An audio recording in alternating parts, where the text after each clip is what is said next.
Kristin, welcome to the Childhood Potential Online Montessori Conference, and thank you for accepting to be one of our speakers again this year. Thank you so much for having me. What is it? Has it been 3 or 4 years? I've been on this amazing conference. I keep telling everyone this is basically, it's true. It's the only conference that I continuously always sign up for and I always listen to. I listen to a lot of stuff, but this has been like a good friend that has followed me through the years. I'm so happy to be having this conversation. Thank you. Thank you. That's so kind. I will say a few words about you and then we will dive into the topic.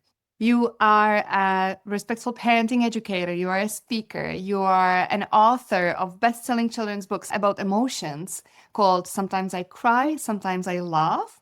You are also the founder of Respectful Mom, a global platform where you educate parents and caregivers on the practices of respectful parenting through different workshops, online courses, and your most popular workshop is called Welcoming the Waves of Emotions, and it has been translated into 5 languages up to date. You have given more than 250 key talks and parent workshops around the world, and you have been featured in such publications as Psychology Today, Institute of Child Psychology, and Motherly. What did I forget? Thank you so much. A long introduction. I'm humbled. It's been more than 10 years of this work as a parenting educator.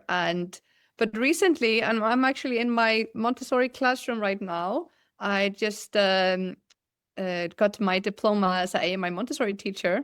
So now I am stepping my first steps into teaching alongside my parent education. And it's been an incredibly rewarding, inspiring experience so far. So yeah, I think that's a fun thing to add since it's a new adventure for me. Yay. And you are based now in Tokyo, but you don't come from Tokyo, you come from Iceland. I'm from Iceland, based in Tokyo, and my most recent workshop is on the topic that we will be discussing today, and it's the highly sensitive, strong-willed children. And it is a talk that I launched in Iceland last summer, and I am doing a few online workshops and webinars on it this season and into the new year. And it really has shifted my focus for this chapter in my parenting education. And I find myself talking a lot about this kind of a subcategory of children that are highly sensitive, strong-willed, spirited. I mean, there's an umbrella that kind of captures with few names that people have maybe seen around: deeply feeling kids, and experts in the field are speaking about these children. And it's really important for parents to get, first of all, insight and acknowledgement and validation, but also some real tools of how to kind of live in a more harmonious relationship with these children. Mm-hmm. When you talk about highly sensitive and strong-willed children, what does that actually mean? Let's begin with something foundational. What do these children behave like or look like in day-to-day life? It's very interesting to kind of start collecting these kind of tendencies. Character traits are maybe a little bit strong. Tendencies for these children, behavioral and temperamental as well. It's not really accurate to say that all of these children would be later diagnosed with ADHD or something that could be kind of an official diagnosis, because that is not the case. Even though neurodiverse children usually are highly sensitive, that usually correlates together.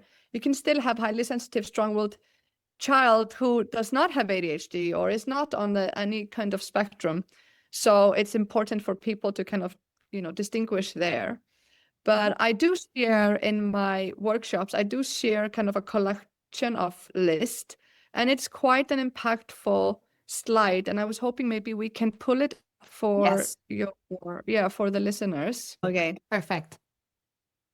So I wanted to pull this up because is a few points that we can't maybe not go over all of them in any detail, but I want people to look this over with us. And I call this slide, if you know, you know. What characterizes these kids? Because it really is an aha moment for so many parents to kind of just go over this list and see if it resonates with you. So these kids, they go often from 0 to 100 over seemingly small or unexpected things. They are labeled difficult, traumatic, intense, stubborn, and maybe a million other, oftentimes sadly negative adjectives that are used to describe these kids by teachers, caregivers, parents as well.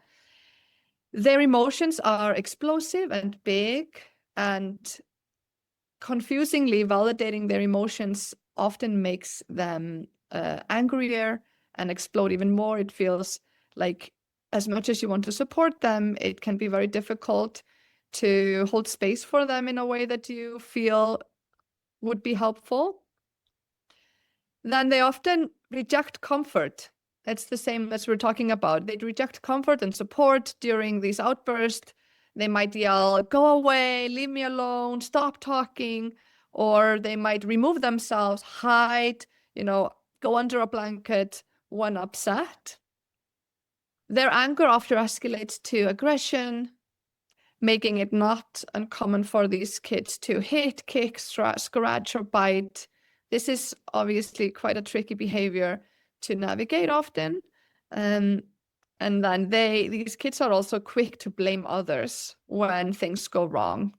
That is also very tricky to navigate often for parents. They have a hard time talking about emotions and reflecting on difficult event or past situation. Be difficult for these kids. But also you will see that these kids are notably smart. They are intelligent. They pick up skills easily. They are talented. And they have a very strong sense of justice. And they will often be the first ones to make sure that rules are followed, especially for other people or other children, even more than themselves. They will be like quite sensitive to what others are often doing in the environment. They are empaths. They have a huge heart.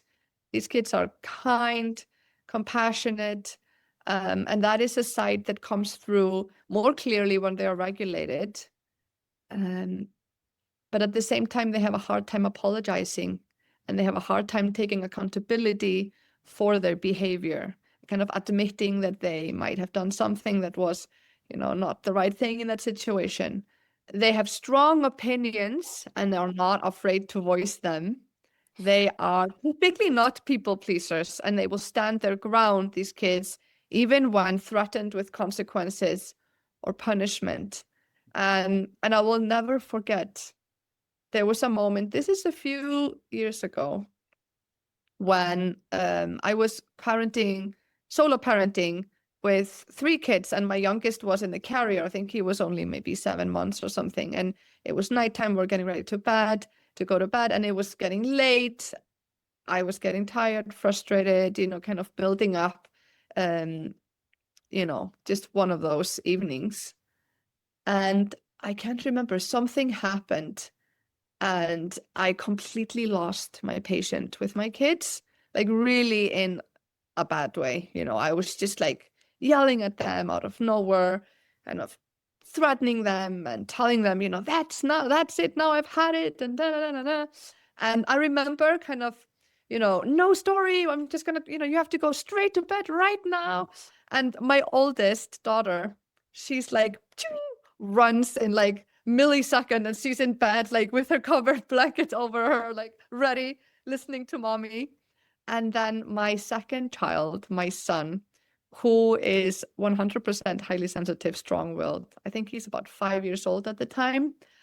I will never forget. He is like clenching his fists, and he's standing in his red boxer underwear, like nothing else. It's just like, and he's standing in front of the bed, in front of me, like between me and my daughter. And he's saying, "No, mommy, this is not okay. You are being unfair. This is not how you should talk to us. Stop it now. And he's like standing his ground, super powerful posture, 5 years old, and telling me that I have literally just crossed the line and this is not how I should conduct myself. Want continued access to experts like this beyond the conference? Learning doesn't end with one talk. The Childhood Potential Club is where learning turns into daily practice with ongoing personal guidance, expert Q&As, a library with hundreds of videos like these and a supportive community. Join us now. He's standing up for himself, he's standing up for his siblings. And it was such a powerful moment, and it's such a strong snapshot into the characters of these kids and the heart and the justice and the courage that these kids possess. So it is a true strength. And this, obviously, these are change makers. These are the leaders of our future. This is what these kids are what the world needs more of, these type of people. So we cannot underestimate the power that these kids hold and the incredible kind of nature that we want to obviously help steer in the right direction, because these are powerful forces at play, and there are two sides of the coin for sure. So it can be difficult to parent these kids, but oh my God, their potential and their compassion and sense of justice is unmatched. It's really incredible to witness. Oh, you made me so emotional with the story. I imagined it like vividly. So thank you for sharing. I mean, it is, like I said, it's a challenge, but it is so rewarding as well to be and inspiring to be around these kids. So this is one of the things that I wanted to share. Their strong emotions and their strong opinions are something to harness. And if we just finish the list, we talk about here, the next one is how these kids notice the smallest details and they don't like change or novel experiences. They're quite sensitive to stimulation like noise, to lighting, big crowds, food texture, labels in clothes. They're often, picky eaters, but sometimes it's not about the taste, but it's actually about the texture or the temperature of the food. And they have a hard time taking directions and often interpret simple instructions as criticism or as scolding them, which is a very tricky thing to navigate as a parent, because often we need to give them instructions and we need to set the boundaries, but they are quite sensitive to tone, and even if we are slightly elevated in our a little bit irritated or frustrated, they will sense that, they will pick up our facial expressions. And these are the kids who will say, "Stop yelling at me," when we hardly raised our voice. And it can feel confusing to us and difficult to kind of manage. And last point is that they're often quite black and white in thinking. It's the all or nothing. The whole day is terrible, or this whole activity is so boring and I hate it and let's go home, or, like everybody is against me, or I never get to do anything. And I tell parents about that, please try to not take the bait when these kids, this is how they're communicating. We have to kind of step back and see the bigger picture and understand that they are so sensitive that their feelings often, they just take over their sense of being. So the negative or the uncomfortable feeling or the boring, their boredom, it literally takes over, and it feels like it's all consuming. And that is why the all or nothing, and that is why they feel it's so black and white and see the world through this lens. So if we just take a moment and try not to take it too personally and see through it, like this is, in this moment, my child feels that this is everything, this is all that is happening, but it really isn't like that, because usually after the activity or the next day or even just 30 minutes later, they're like, this is great, this is the best day ever, so it can feel like a little bit of a roller coaster ride. So we have to kind of see through that a little bit. It's going to help us. So I hope that people watching are relating to this list, especially if they have a child that they are trying to kind of figure out how to approach in many ways, and they can sense that there is something different with them. Things that work so well with maybe your other child might not work so well for this child.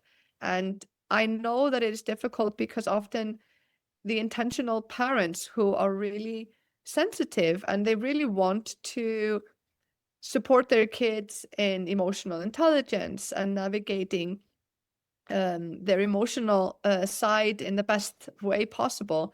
These are the parents who are left feeling very confused. I'm only trying to help. I'm only trying to validate their emotions. But what I'm getting back is more anger and more resistance, and they run away from me and they say, stop it, I don't want to talk. We can see them pushing down emotions, and it can feel alarming for us as parents. So first of all, it's important for parents out there to know that they are not alone. It is confusing and it is messy to parent these kids, but it can be incredibly rewarding as well, especially if we start to understand where they are coming from in a little bit of a deeper way. Thank you. So, yeah, I think we should move on to the next, and then I'm going to stop sharing, and then we can just kind of discuss more. I love this quote from Dr. Thomas Boyce. He is the author of one of my favorite books, The Orchid and the Dandelion: Why Some Children Struggle and How All Can Thrive. And I think it's in the very beginning of the book. This is how he starts. He says, what if the children about whom we worry most were actually those with the greatest promise? And it's so important, again, to kind of reframe. And it really does start with us, the mindset shift of like, how do we see these children? I know it often feels that they are the source of all of our problems. And, and some days and some seasons, it kind of is true because there is just a lot of friction and it's difficult to connect with them. So yeah, it may feel like that, but the mindset shift of trying to really see the beautiful, positive, powerful side to these kids is going to kind of be our guiding light and will help ground us in, to help us kind of come from the place where we can actually start to support them. We're not here to fix these kids, but we really need to try to find ways to meet them in a way that actually supports them. And this is what's so important and interesting about Dr. Boyce's research, which spans over 3 decades now. He and his colleagues, I think for the most part, he was at University of Virginia, but now recently I think he's in University of California. But his research spans around highly sensitive children. So he and his colleagues were conducting series of tests where they would put children kind of in situations where there was some kind of a stressor for the nervous system. And then they would identify the children who responded in a highly sensitive way, like kind of like a bigger reaction. And these tests were minimal, and then sometimes a little bit more challenging, but even just like taste of sour lemon, how does that affect the nervous system of a young child, and series of things. So then they had a pool of these highly sensitive children, and then they followed these children into adulthood. And what they found was predictable, but also very surprising. So a portion of the sensitive children grew up developing series of stress-related illness, both mental illness, also physically, actually were physically sicker than, children that were not pointing in the direction of being so sensitive. But what was so surprising was that the other part of these children who originally were testing as highly sensitive, they grew up showing the lowest rate of mental illness and physical illness. So you're kind of like having two groups end up in the two opposite ends of the spectrum. And this is what they found extremely interesting. And they obviously started to think, what is the reason? How can the child that is testing in the same sensitivity have two different outcomes, And they found out there is one kind of reason, or there's one predictor that will differentiate these two groups, and that's environment. Mhm. What is the type of environment that the child is growing up in? And the low stress environment, the nurturing household, the supportive environment is what kind of brings these children up to the top 10%, where they are experiencing like highly functioning in life, and they are well adjusted, they are very resilient, and not just mentally, but so interestingly, even physically, they get less sick and less disease. So it really gets you into this mindset and into this place as a parent of almost like, oh my God, there's so much responsibility now that lies on my shoulders. I am now creating an environment for this child. And that can be scary, right? But it's also incredibly empowering because we have something to say here. And it is so important, and this is something, a disclosure I say in all of my talks. These kids do not need a perfect environment. Actually, it's going to be messy. It's going to feel like you are failing so much of the time, but it's the overall general atmosphere. It's like the overall general attitude that you have towards your child that matters. That's what's going to be internalized in the long run. And yes, we're going to go through really difficult seasons where we are just endlessly bumping into walls with our kids. And this child maybe in particular. So I think the big message with my talks is usually try to understand these kids and realize that you hold a lot of power, but you do not have to be perfect.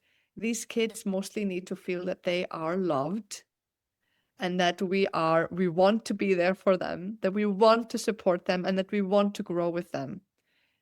Even if we make a million mistakes along the way, that we are circling back and we are apologizing to them, and then we are reflecting on our own behavior, and we're just trying our very best. So I think that must be enough. And it's important that we keep that in mind as we navigate our relationship with these kids. Mhm. You often say that these kids are actually being deeply misunderstood.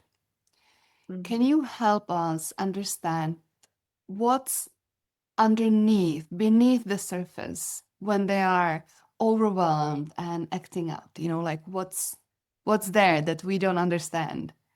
Mm-hmm.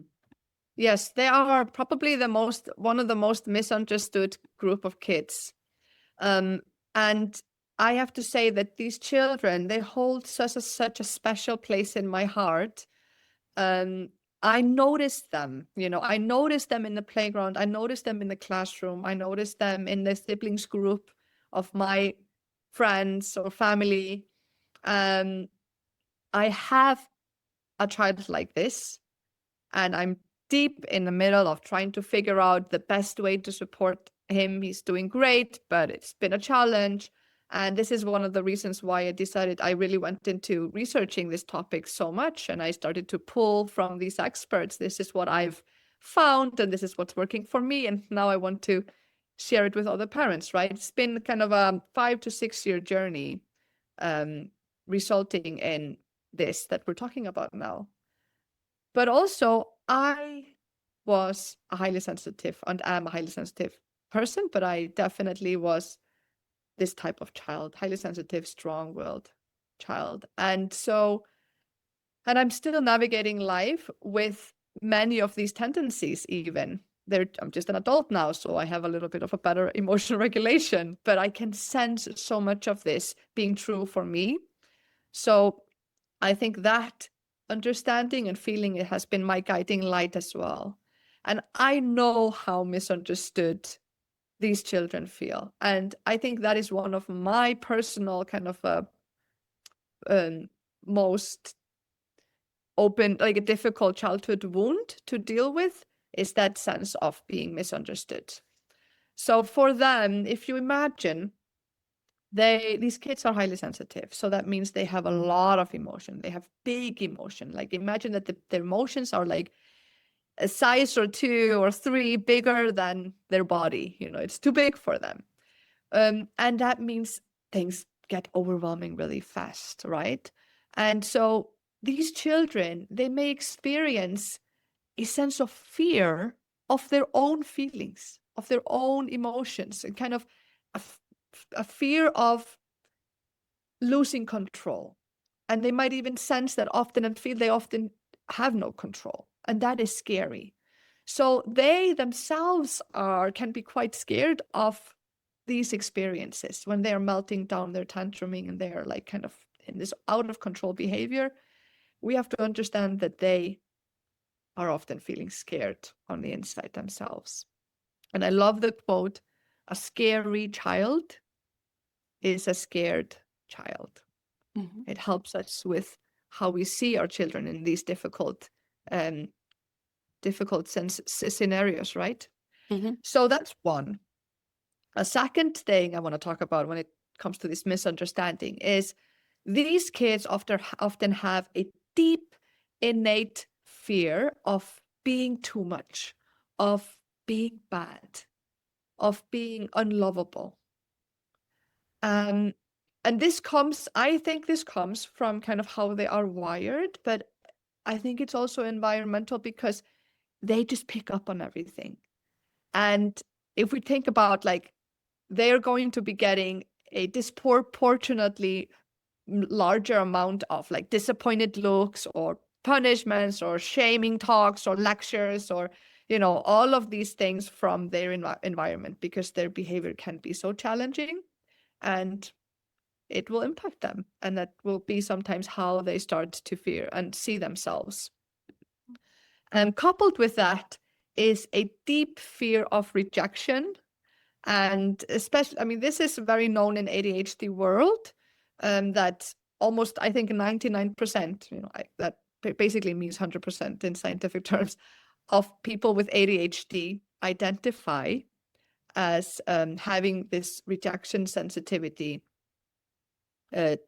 trait, which is like a really severe sensitivity to rejection. And that also kind of just reinforces that inner fear, right? It is so painful to be rejected to these children. And so then they start to become highly vigilant and scan the environment constantly for signs, almost, just to see, am I being too much? Do they love me still? And they're almost like they're confirming whether they are bad or unworthy of love. And the last thing I want to talk about is, because of all of this, these traits together, sensitive children, they often start to armor themselves as a coping mechanism. Even when we are trying to be intentional and compassionate and empathetic as parents, we will still see this kind of armoring tendency for our children. Sometimes more, sometimes less, kind of depending on the season. And this is their attempt to protect themselves from difficult emotions or these experiences or feeling too much, And if that happens too much, if the snowball kind of starts rolling a little bit too much, these kids can get stuck in defense. Dr. Gordon Neufeld talks about stuck kids. And he talks about children with hardened heart, like an armor around their heart a little bit. And it's something that just kind of accumulates over time, especially if conditions and environment is a little bit too harsh for them. So we are constantly trying to counter this tendency because it's a natural tendency for them. They're going to do it. But we want to counter. That means we need to counter with compassion, with empathy, with a safe emotional space, with trying to kind of be graceful with them, seeing the best in them, you know, and all these little different things that we want to do with them is notice their intention, and their intention is good. We notice that, and we kind of drawing out all of the goodness in them and holding space for that. Overarching all of this is that the last thing I want to say is that it seems to be almost how these kids are wired, but their emotions, especially the vulnerable emotions, they sit close to shame. I think it's because they just have an open heart. This just goes really deep into their core, all of what they're experiencing. So being sad even can feel too much, and it feels too vulnerable. And somehow there is shame very close to that. So they will push against those feelings and emotions. So this is like a few of the ways how these kids are so misunderstood, and it's kind of like the undercurrent of what often will drive their behavior that we see come through on the surface. Mm-hmm. You told us that one of the first questions you ask parents is how often does their child cry, and what kind of tears are they crying? Why is this important? Exactly. This is like getting to the core of the matter right there. Because if we think about what we just talked about, how they are defending against vulnerability and kind of, this hardened heart, the armor around their heart. This is also a cue to, talking about their crying. How often does the child cry? Is the child even crying at all? And if they cry, what kind of tears are coming? This is a kind of a signal and a cue to us. How stuck is the child?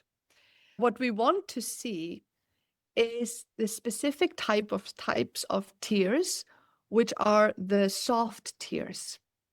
So this is something that Gordon Neufeld talks a lot about, and I love his work around aggressive children, stuck children, highly sensitive children.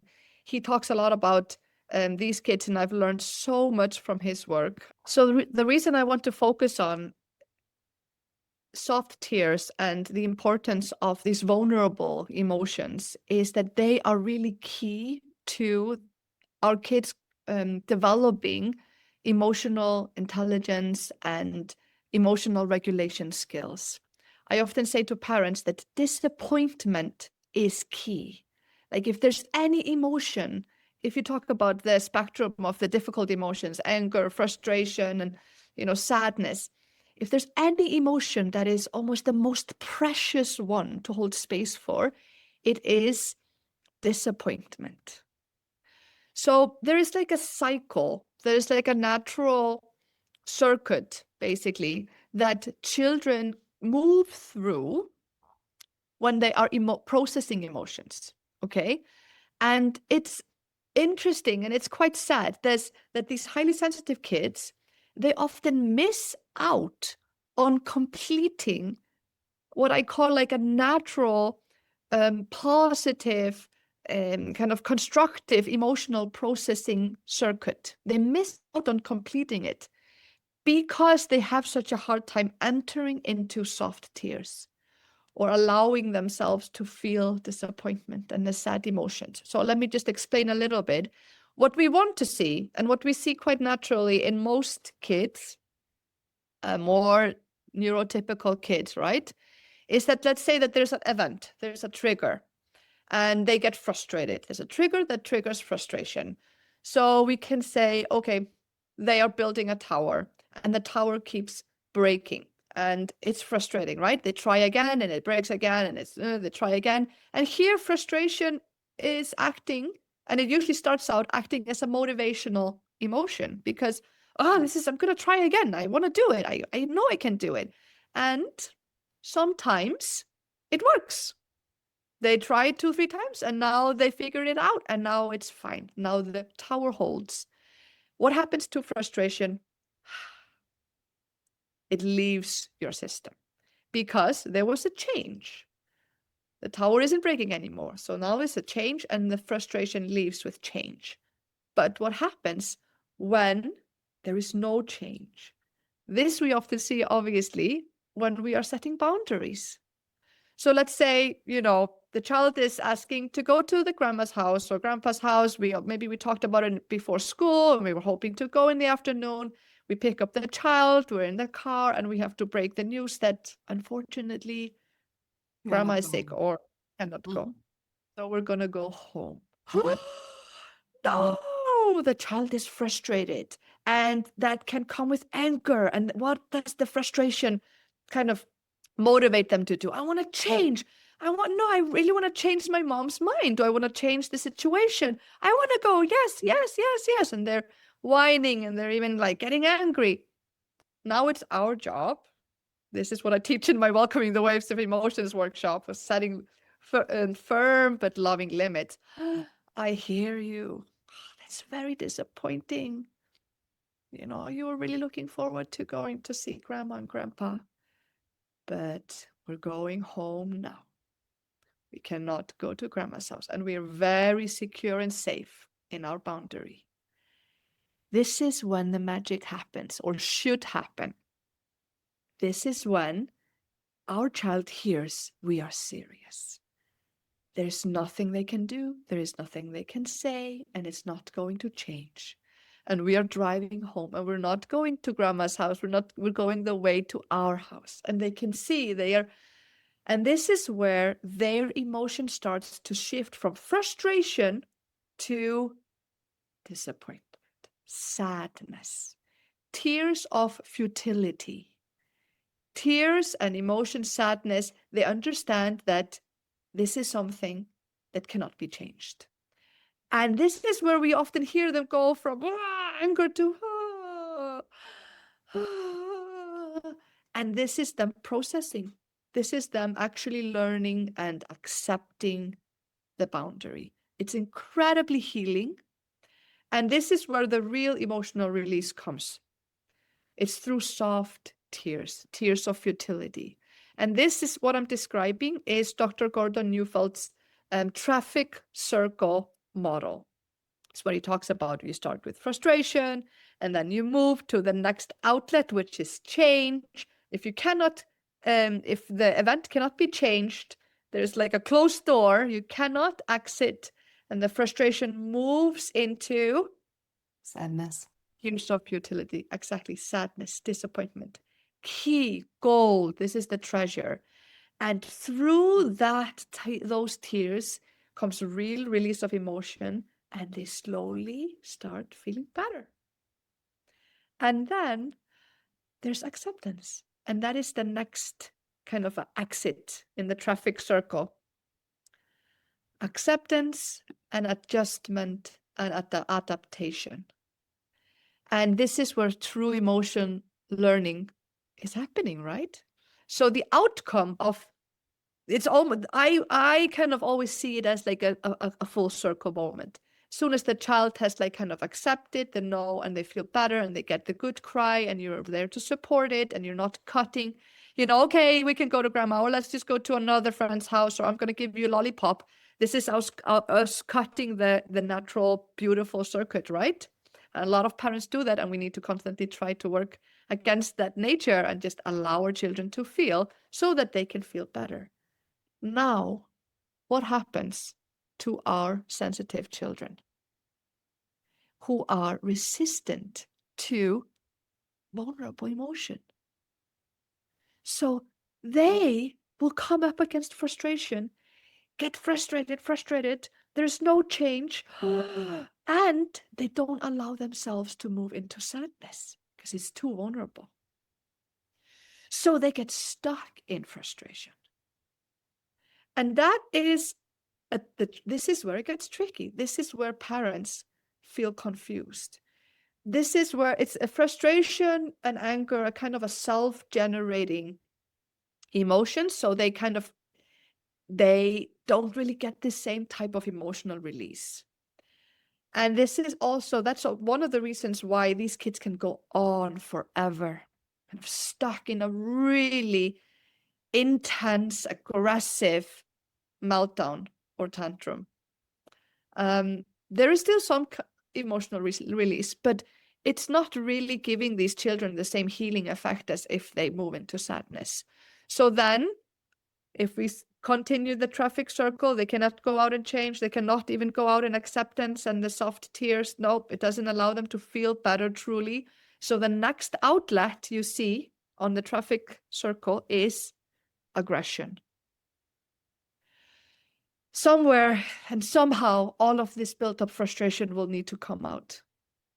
So then you will see a heightened and more common levels of behavior of aggression, of hitting, and they're pushing or scratching or biting and all of these difficult behaviors. Our job is to help our child move from mad to sad. And unfortunately, because of this tendency of like, oh, it's too much for me to go into sadness and disappointment feels too painful or too vulnerable, these kids naturally push against completing the circle. And their meltdowns are so intense often that the parents tend to not set the limit in the first place. So they're kind of missing out double, there's like a double missing out on these experiences that will help them develop emotional intelligence and emotional self-regulation skills. And I think this is also talked about being one of the reasons why these kids are often about 2 years behind kind of their peers, maybe, when it comes to emotional regulation skills development. But it will happen. It does take longer if the child is still being supported, and we can talk about now more of the practical aspects, but it will happen. And it's important for parents to still keep being patient with these kids, because I know when they enter elementary age is when you really start to be concerned. And this is where your family, extended family, your friends, they double down on you like, okay, your child is still melting down like a 3-year-old or a 4-year-old, and they're already 6 turning, and that's just not okay. And now your approach hasn't been working so far. So now you have to really take a 360 or a 180 and just come in with all the consequences and all the punishment and the harsh discipline, because this kid is not really. It's a difficult kind of a time Moment. to navigate, right? I think a lot of parents will relate to that. But something clicks usually between 7 and 9.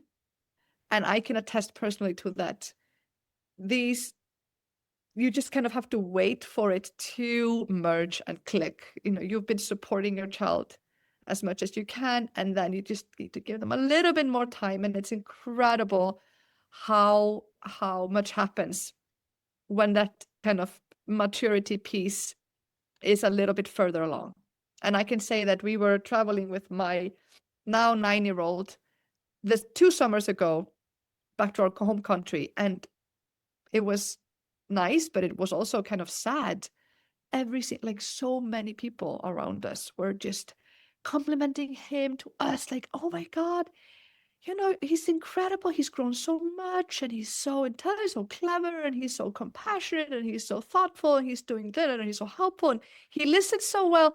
All of these things, these are the same people who are like, I don't know what happened, but this is not gonna go so well for him. So I hope that gives people kind of the hope that they're often looking for when parenting these kids. I loved how you talked about what happens if we don't stick to the boundaries and we try to avoid it. But somehow I also understand the parents who are afraid of sticking to the boundaries when they have this child who gets aggressive and who starts screaming, and it doesn't go away. And they have this image of, okay, now I will be here for 45 minutes listening to this super angry and aggressive child. I'd rather go around, I'd rather not give the limits, and I'd rather do everything else that I can. How can we approach this child, and how can we approach also us? How do we behave in situations like this? And how do we feel better in situations like this? Oh, it really is challenging. And I find myself, more often than I would like to admit, I'm turning my head in the other direction just because I don't really think I have the energy. And then we start to imagine the worst case scenario. Okay, am I going to set the limit now? How is he going to react? And all of those kind of thoughts that go through our mind, and they can make us act in a more permissive way than we ideally would like to, and that we know better, but it's hard to navigate. And I have to say, I have a mantra that I love mantras. I say to myself, this is hard, but it's worth it. It's hard, but it's worth it. And we have to also remember they're scanning the environment for proof that they are too much, that we cannot handle them, that they are kind of a lost case or, unlovable kind of thing. And the message that we are sending them when we decide not to intervene, or we kind of let them go and be unsafe for themselves or another or the environment, is, you are too much for me and I cannot handle you. And I'm afraid of your emotions, and I'm afraid of you. I'm afraid of your behavior. And that's not the message that we want to consistently send. We want to exactly counter that. So we have to be very hands-on and really try to put in the work when they are young, and it's going to be worth it. And we can always do better. Even if we haven't been going down that route, we can still, decide today, I'm going to really try, and I'm going to really step up and be there to set these boundaries for my kid. But I want to talk about the challenge of when meltdowns turn into aggression, and how to handle physical aggression from your child, because that's quite common for these kids, and people don't really talk about it that much. At least I found you never get like one answer, like what to do when your child is coming at you.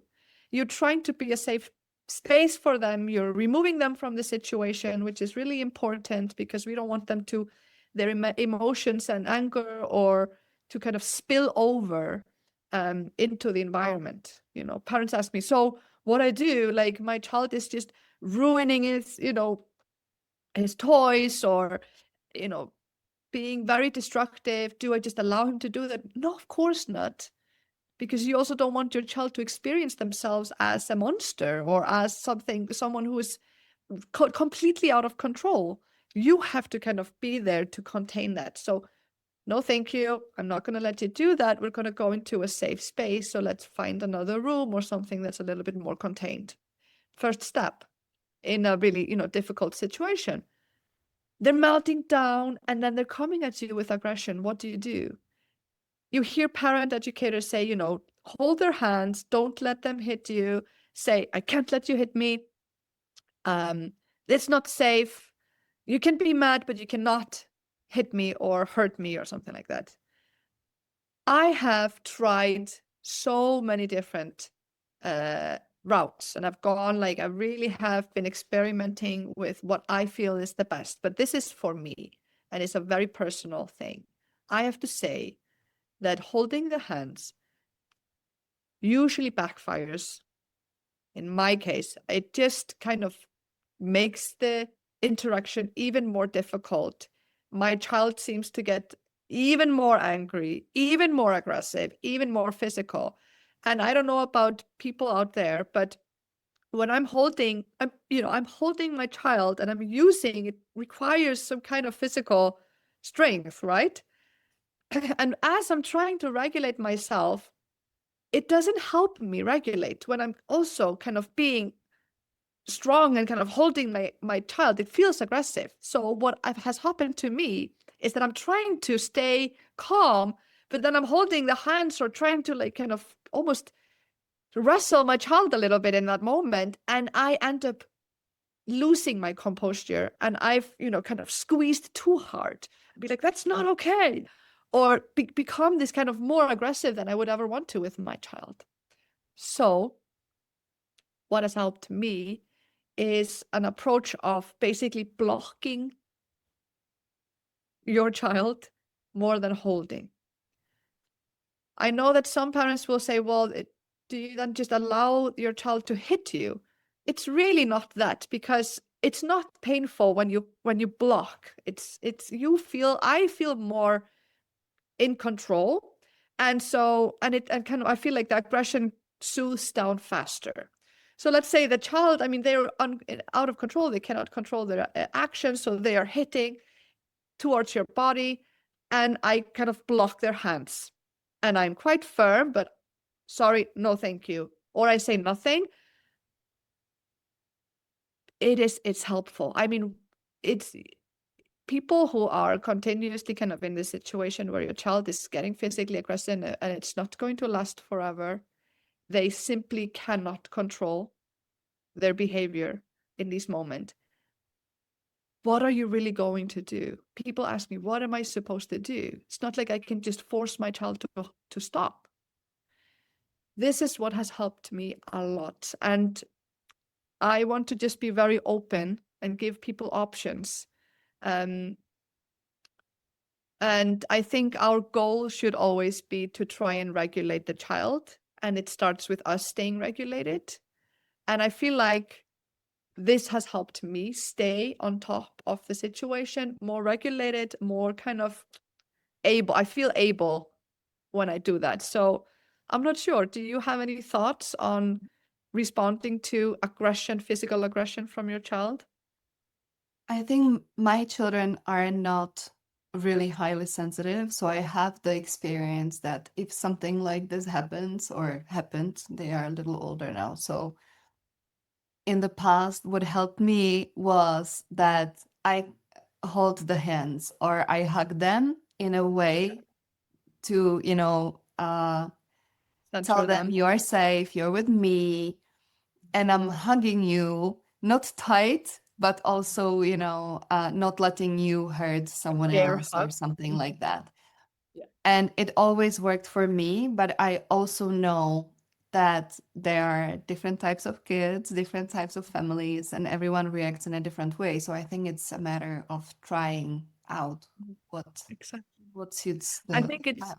like you're saying, it's very important. And I think for my other children, that exactly will work much better, like a bear hug or, Yeah. But then I think it's so important that parents hear a few options and also maybe feel validated in the fact that there's not just one thing that will work. And then if it doesn't work, then what? Is your child broken? Are you broken? Are you failing? Is your child failing? What's happening?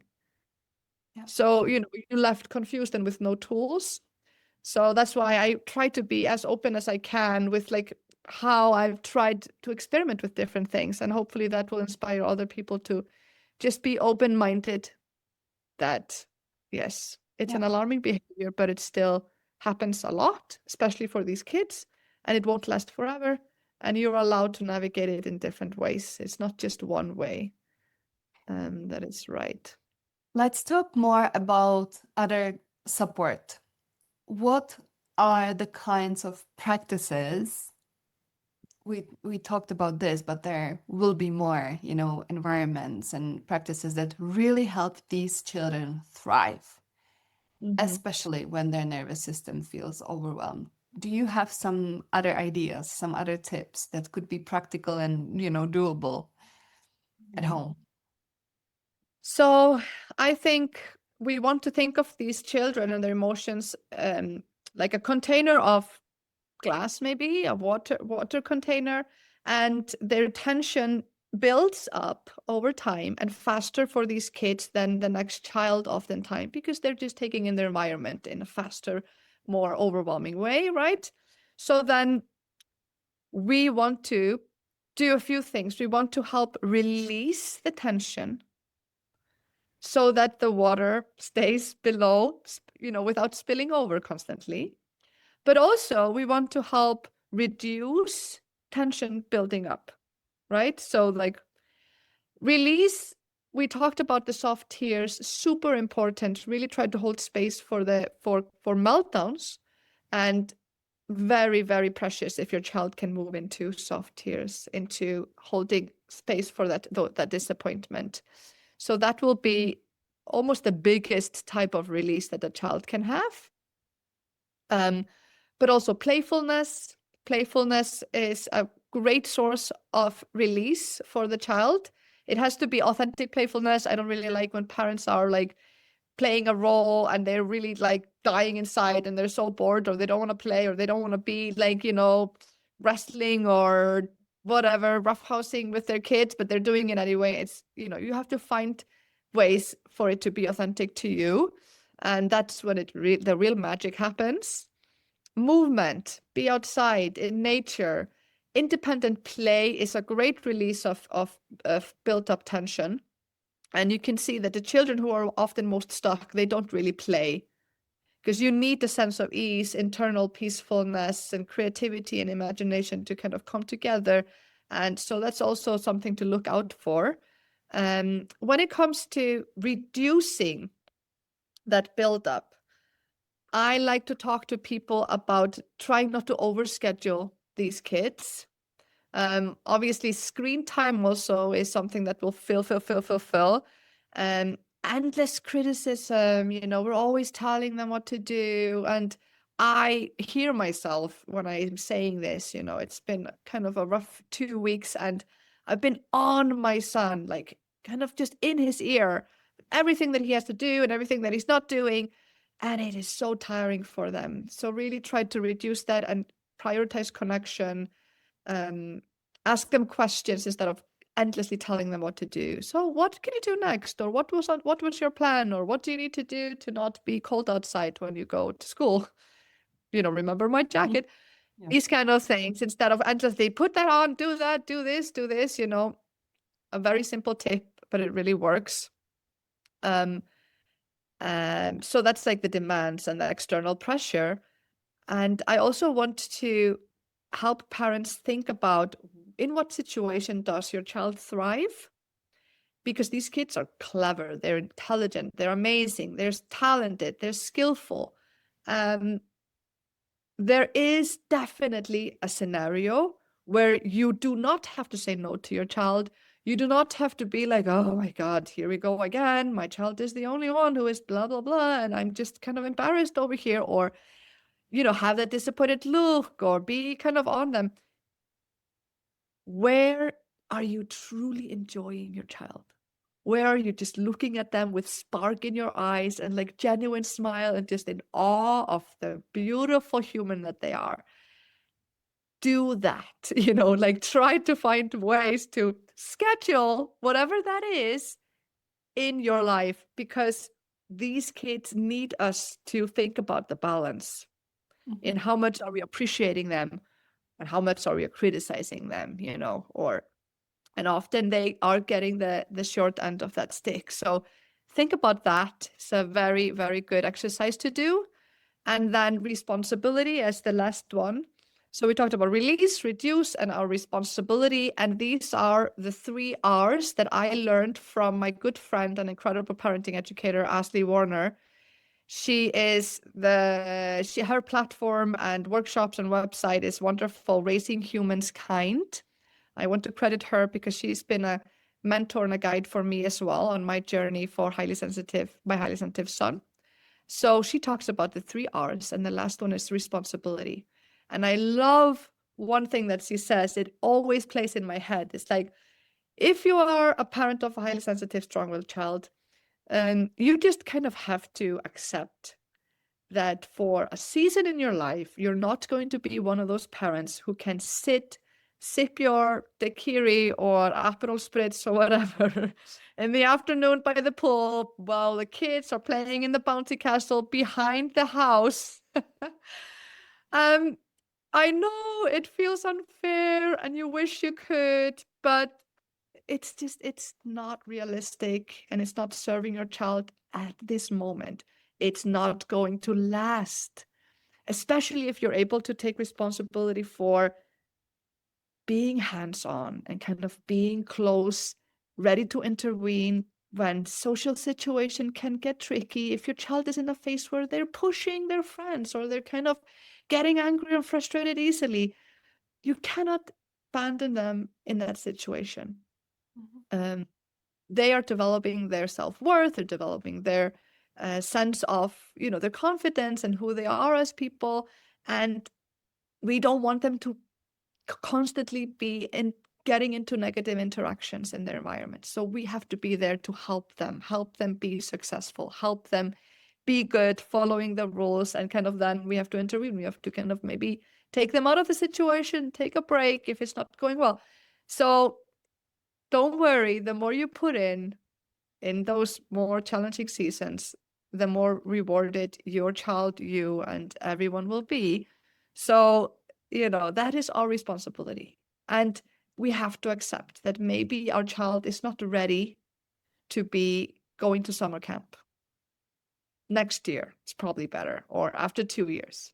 Maybe we're not just going to leave them in the aftercare at our church or in the school where there are, adolescent guides who are not experienced working with children. Maybe it's just not the best fit. It doesn't serve our child in that moment. It's going to be they can do it later. They still have time.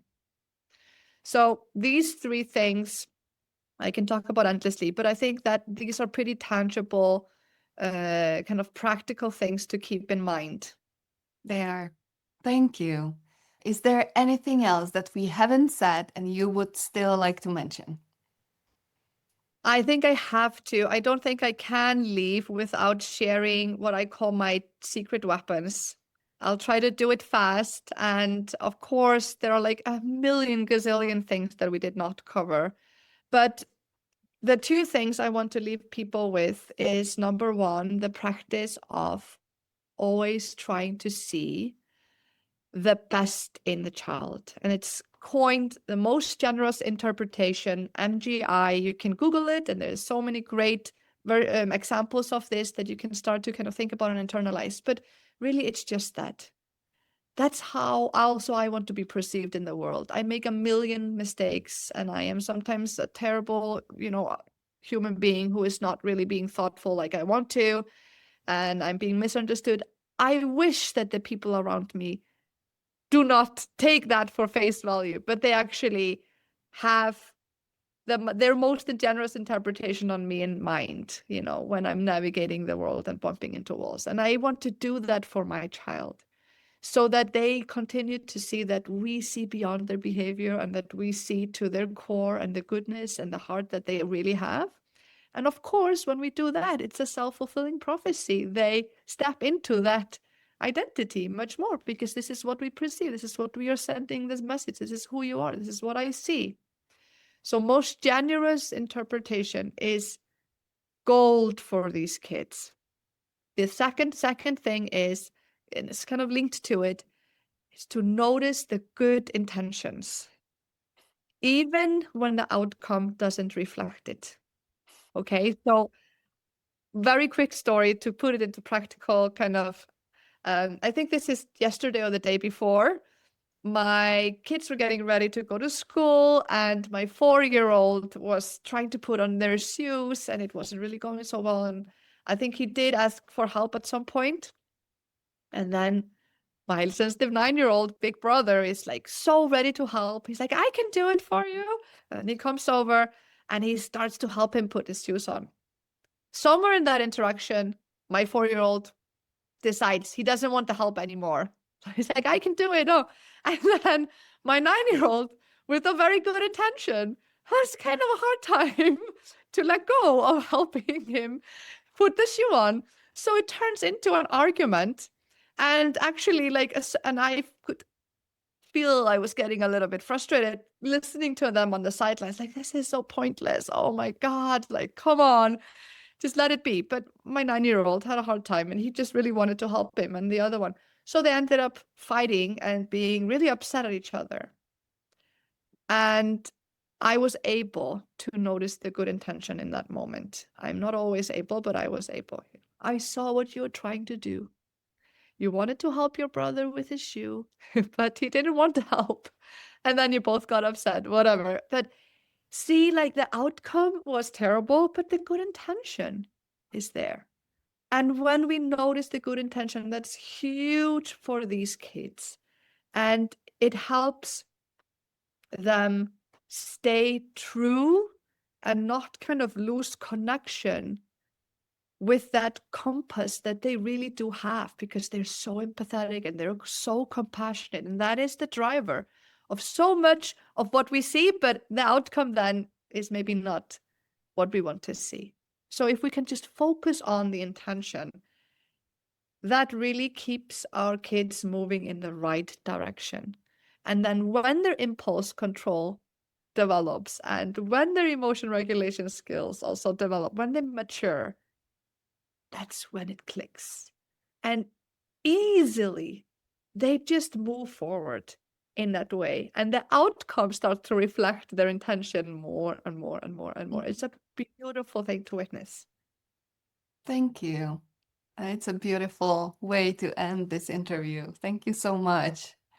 Thank you so much, Kristin. It was a pleasure listening to you again. Thank you so much for having me. I really enjoyed being here. End of the day, I feel like I'm going to be a really great mom when I come home this afternoon. That's really good. And I believe that everyone who was listening today got so much inspiration. Thank you so much, Lucy. It was really a true honor to be here, and I can't wait for next year. Was this talk helpful? Have you gained some insight, understanding, or a sense of this is what I needed? This conference is just the beginning. The Childhood Potential Club is where learning continues with ongoing support by like-minded parents and professionals. Expert guidance in live mentoring sessions, a place to return whenever you need clarity, hundreds of videos, courses and materials about parenting. Join today and keep going with us.